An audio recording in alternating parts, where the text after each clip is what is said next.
What's going on, everybody? This is the Sports Betting Edge podcast brought to you by OddsJam.com. I am your host, Anthony Servino. Follow me on Twitter at The Real NFL Guru. Follow the show at OddsJam. We can be found at all the top social media and podcast platforms. And tomorrow night, just over 24 hours away, we have NFL football once again, NFL Week 6, the NFL Week 6 kickoff game.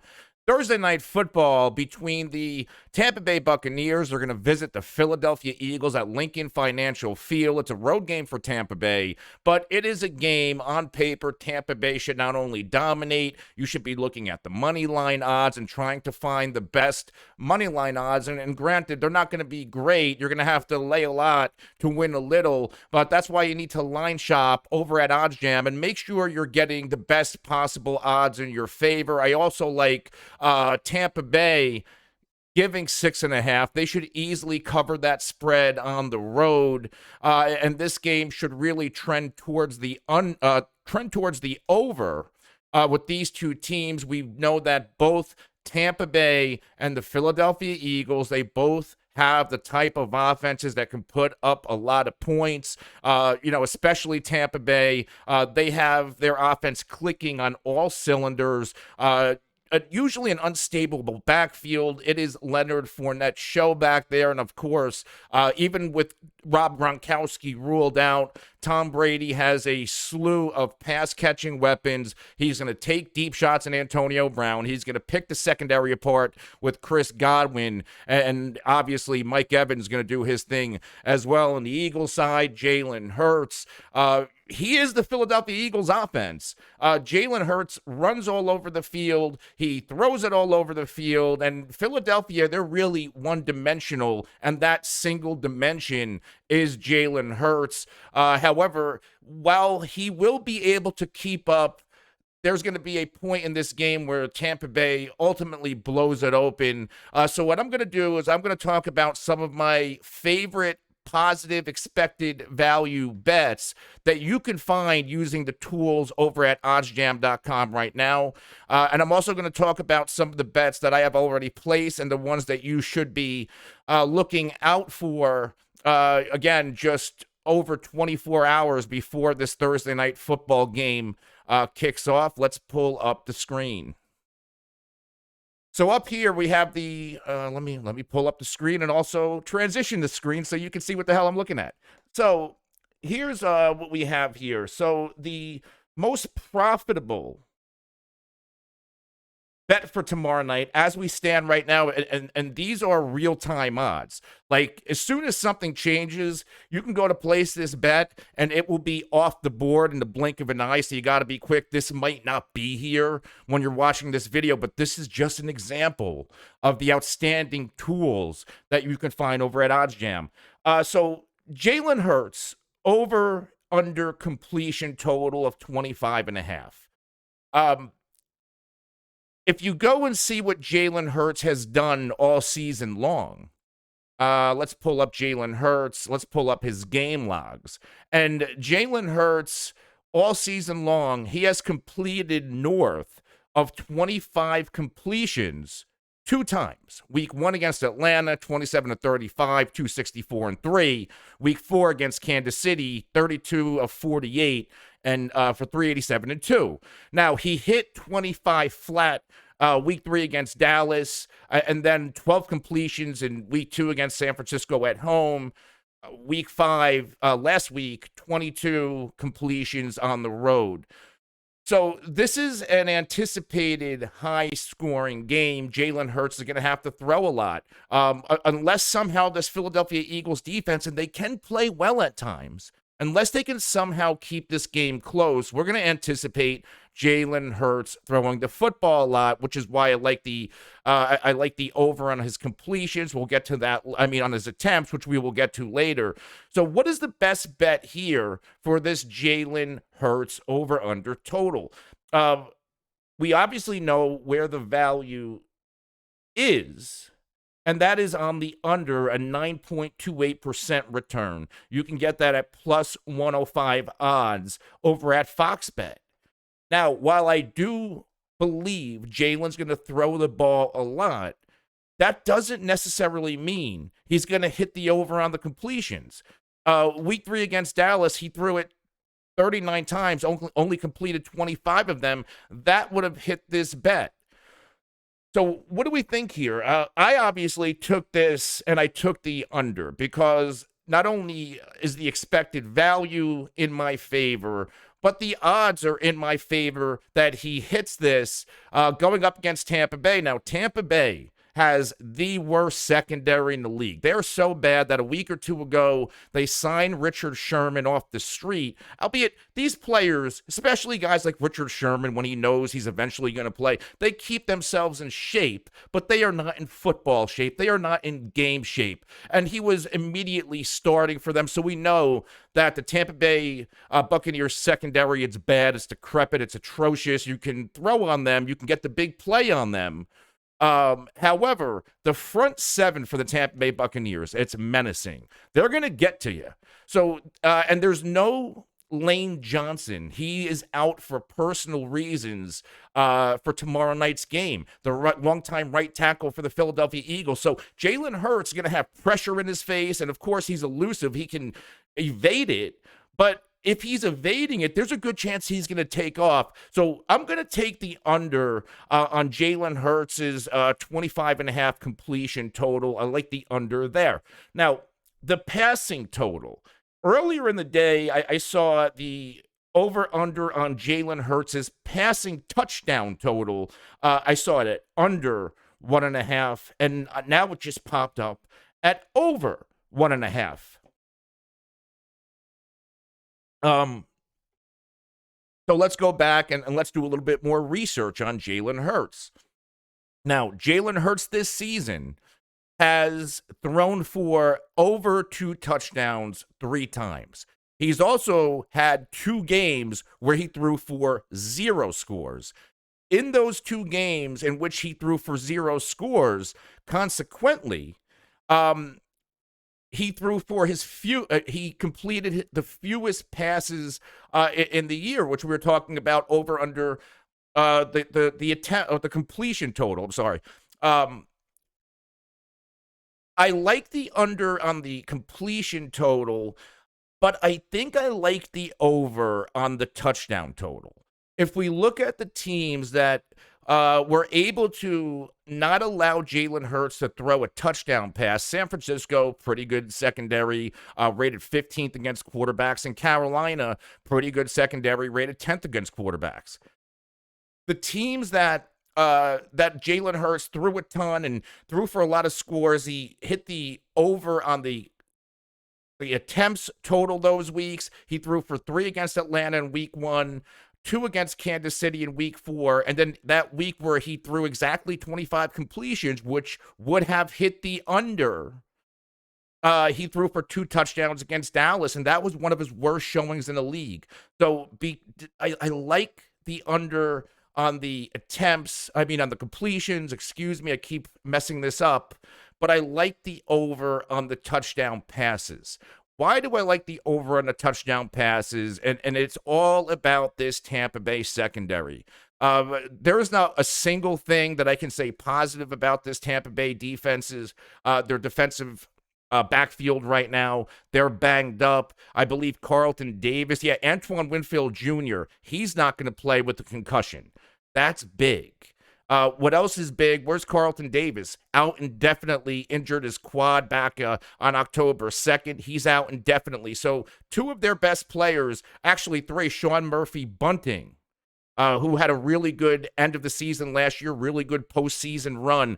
He was out for the year, injured back in September 14th. So they're missing some of their best players in the secondary. Again, I like the pass rush. Jalen's going to have a lot of pressure in his face, but I do think he's going to have success throwing touchdown passes.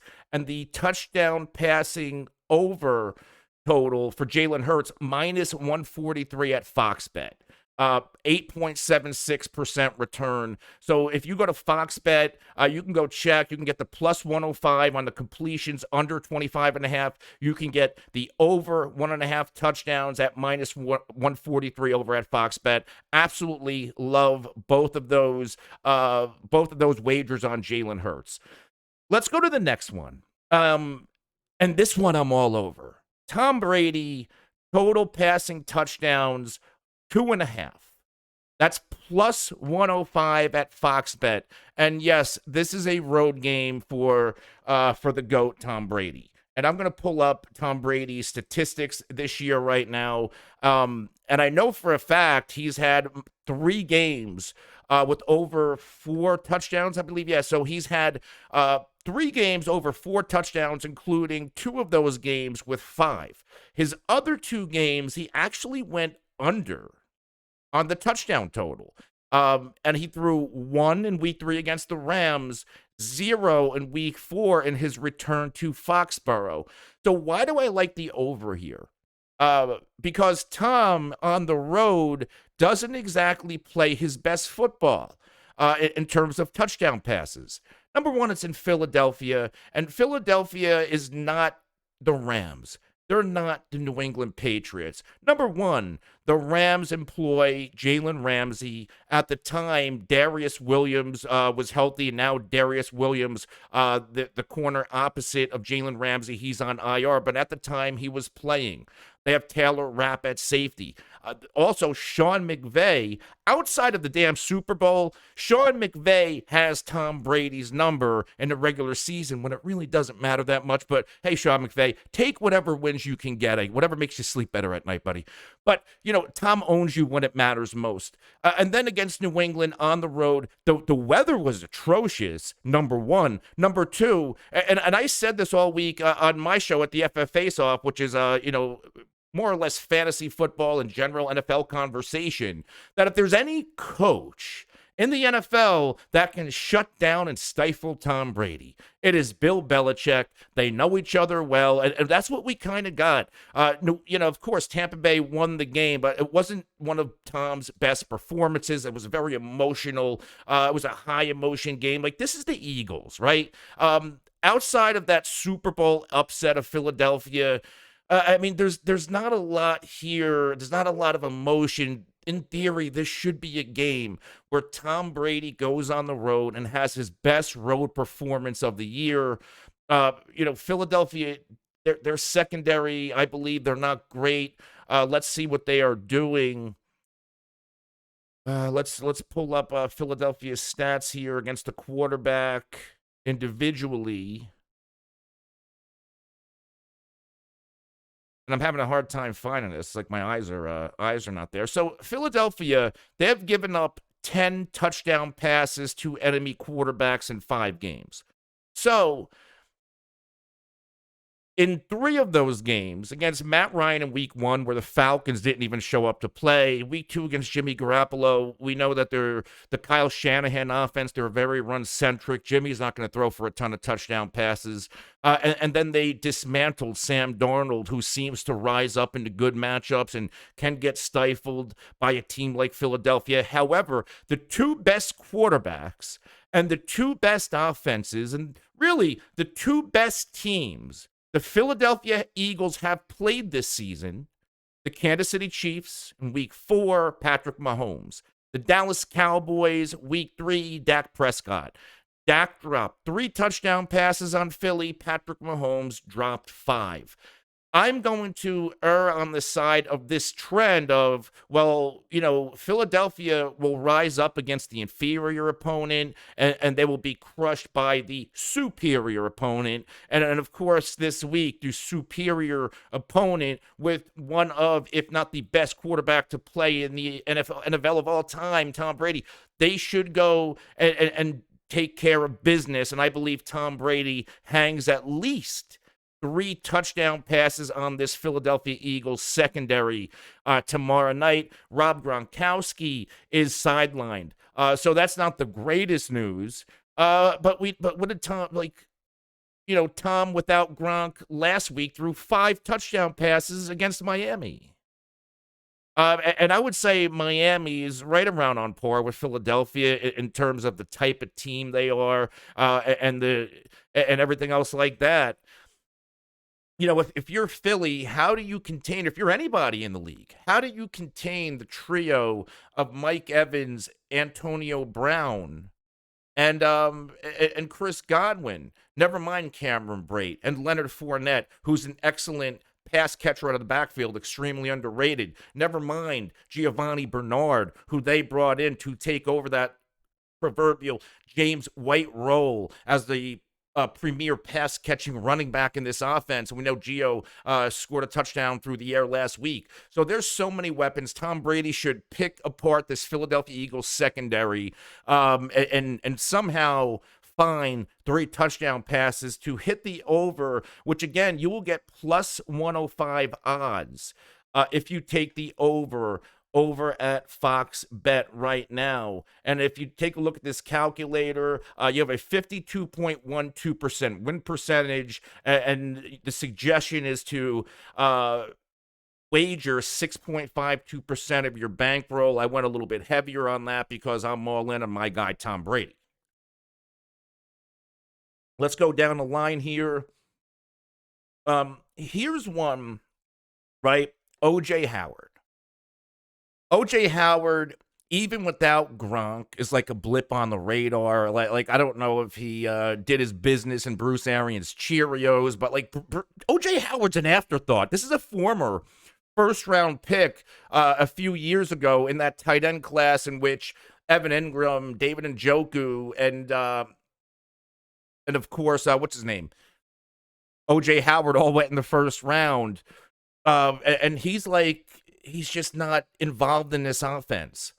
And O.J. Howard this season, he hasn't caught more than 1 pass in the game. He had 2 games in which he did not catch a pass, 2 games in which he caught 1. And then last week against Miami, he caught 2. So 4 games this year, this over under 1.5 total receptions. If you took the under, it would have hit 4 times. And of course, last week he had 2. It would have went over. What's more, what makes this bet even more appetizing is the fact that O.J. Howard, he has 3, 4, 5, 6 total targets on the year. So in the first 4 games, he had 1 target or no target. So week 1 against Dallas, no targets, and then he had 1 target in his next 3 games. Last week, somehow 3 targets, catching 2 for 19. So again, I'm not sure that all of a sudden we're just going to see O.J. Howard pop. So if you take the probability of him actually getting the targets to catch 2 passes, plus the odds here aren't bad, minus 130. I would like them to be better, but I'm going to take the minus 130 odds on the under here for this O.J. Howard reception total. Again, is there a shot that he catches 2? Yes, but he needs the targets to get there. And in the first 4 games of the year, he had 1 targets or 0 targets. Last week, 3. And it's not like Cameron Brate, who has been starting for Gronk and who has been the primary tight end 2 in this offense, even when Gronk was healthy. Brate's healthy. Brate's good to go. In terms of snaps played, without Gronk, O.J. Howard is seeing an uptick in snaps in the past 2 games. However, he is still not getting the targets, despite the fact that he's on the football field. There's just way too many mouths to feed. And to me, maybe Tom Brady just does not trust O.J. Howard. So I'm going to take the under on that bet. Let's go. There's a Miles Sanders here I guess we'll talk about. And this one I'm not very sure of. Because, like, Miles Sanders, this Eagles backfield, it's so erratic, right? Like, it's extremely hit or miss. There was a report about a week or 2 ago in which, and I'm going to paraphrase here, that the Eagles are going to deploy a running back by committee until Miles Sanders shows that he can take over this backfield and operate as the best running back here. And I just don't know if he's done it, and the matchups have been there. Miles Sanders, really a non-factor. However, he is getting the opportunities and the targets from his quarterback. There have been 2 games this season where Miles saw 5 targets, 1 game in which he saw 4, and then 2 games in which he saw fewer than 3. This could be one of those games because of the situation with, you know, expect some garbage time play, expect a lot of garbage time play out of Philadelphia, which means they're going to abandon the run unless it's Jalen Hurts running, and they're going to throw the football a ton. And with Jalen Hurts getting a ton of pressure in his face, especially now with Lane Johnson not in the game, we could see a lot more checkdowns to the running back position. And Miles Sanders, in the past 2 games, played over 44 offensive snaps, so he is on the field.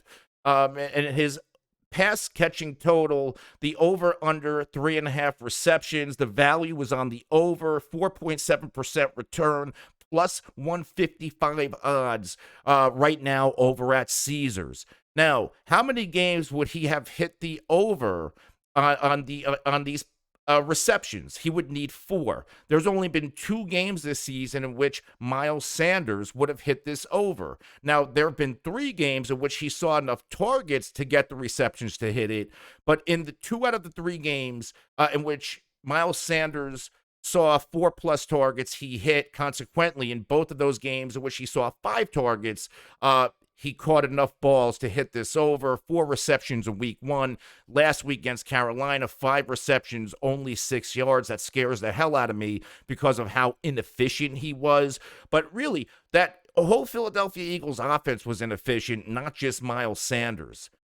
I took the over here. This isn't one I'm very confident in. This is one of those plus expected value wagers that I hope math takes over, and I come out profitable in the long run, because this is one of those ones that really could go either way. Like I don't have a gut feeling in terms of, you know, the research and handicapping this. I feel like can go either way. But if I think about game script and I think about the situation with the way Tampa Bay can rush the passer and Lane Johnson not playing, this should be a slightly greater possibility that Miles Sanders has a favorable game in terms of how many receptions he has. Now, now there's a few bets up here that are no longer on the screen. They're no longer available. They could always come back. So go to OddsJam and keep your eyes on the plus EV page just in case these bets that I have already placed come back. So we already talked about these first few. Where are we? I'm lost. I'm lost in my own mind.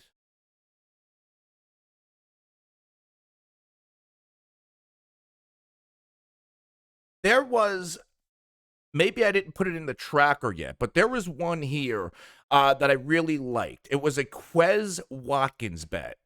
And I'm going to try to find this one. And Quez Watkins, a wide receiver 3 on the Eagles. It was the over-under, off the top of my head, it was the over-under on his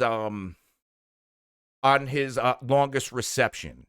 And the Tampa Bay Buccaneers, they allow the most explosive plays in the NFL, which are normally plays over 20 yards. The over-under on the Quez Watkins longest completion total, I believe, was 19.5. I'm all over the over on the longest completion to Quez Watkins. I would also go take a look at the longest completion total or longest reception total for Devonta Smith as well, so you can get great odds on that because of Tampa Bay. They have allowed 25 explosive plays this season, passing plays, on 234 attempts on them. That's monstrous. That's an 11% explosive play rate. And in terms of the Eagles, how many explosive plays have they gotten? They've have 10 explosive plays, which are plays offensively over 25 yards. They have 10 of them this season. And again, going up against a defense that gives up a ton of them. So look for the longest completion total for Quez Watkins over 19.5 and try to get the best odds possible. I think that is near a lock to hit. Just because, again, I'll go back to it. No Antoine Winfield, the star safety from Tampa Bay. They have Richard Sherman at corner, who was on the streets a week or two ago. There's no Carlton Davis. There's no Sean Murphy Bunting. So Tampa's hurting. They're going to give up a couple of big plays on Thursday Night Football tomorrow night. And that's a game I'm really excited for. But I'm going to wrap up now. You're going to see a lot of me here at OddsJam. I'm going to talk about some of the best NFL props. Maybe you'll see me for some NBA, but you're going to see me along the way through this NFL season this year, doing some live betting, doing some predictions, doing some reactions, a little bit of everything that involves sports betting in the NFL. Maybe I'll get into some NBA and hockey now that it's hockey season. And today was one of the slowest sport betting days of the year. Only a couple of real hockey games to bet on, but the NBA's coming quick. We have the NFL. We have college basketball coming, college football. So things are about to explode. Things are about to heat up in the sports betting market. And the way you become a more profitable bettor is by going to OddsJam and utilizing their tools that will absolutely, positively, 100% make you a more profitable sports bettor in the long run. It's tested. It works. I use it myself. Listen, I'm not a math guy. I'm just like you guys. I love sports. I love analyzing sports. I love handicapping it. I love betting. I love fantasy, right? OddsJam, not only they do the math for us, right? Like they do the math so I don't have to. I won't get a headache. I apply their tools plus my analysis and make profitable sports bets. And at the end of the day, when I check the OddsJam bet tracker, 9 times out of 10, I'll come out profitable. And there's nothing like pulling up your bet tracker and seeing the number go up and up and up and up almost on a daily basis. But my name is Anthony Servino. Again, follow me on Twitter at The Real NFL Guru. Follow the program. Follow, the site at OddsJam on Twitter and other social media platforms. I'm really excited to be here. I will be back later in the week for some more NFL best bets and conversation. Until then, have a good night and enjoy Thursday Night Football.